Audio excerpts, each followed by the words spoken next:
Have you ever thought that if I forgive someone, then I just act like nothing ever happened or everything has to go back to the way that it was before?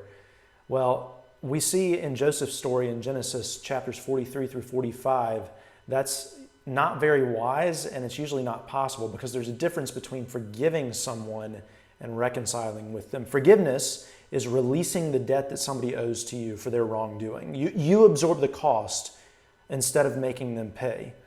But reconciliation is when the relationship gets restored and you rebuild trust with a person and both people are walking in the same direction again and they trust one another. You know, our souls naturally long for reconciliation. We were made for restored relationships, so it can be really hard to forgive somebody without getting that relationship back.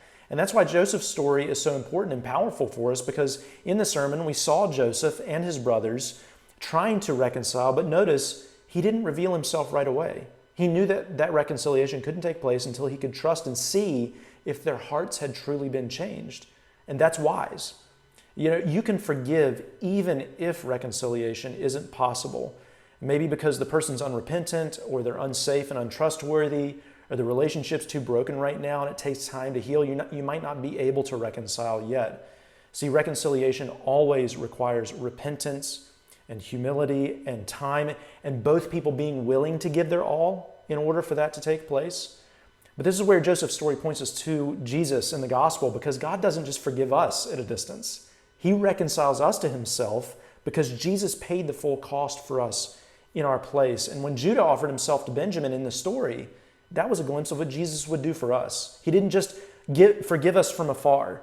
He made a way for us to be fully reconciled to himself and where we can be trusted and restored because of Jesus. Reconciliation with God means that we give all of ourselves to God as well. So he gave all of himself for us in Jesus. We're to give all of ourselves to him in return. And maybe that's what you need in your life today, and you need to remember what he's done for you. But maybe there's also somebody in your life you need to forgive, even if you can't reconcile with them. That's okay. Forgiveness isn't free, but in Jesus, it's paid in full. And so we can forgive others in response to that and what he's done for us. So I hope that helps you as you seek to follow Jesus this week. Love you guys.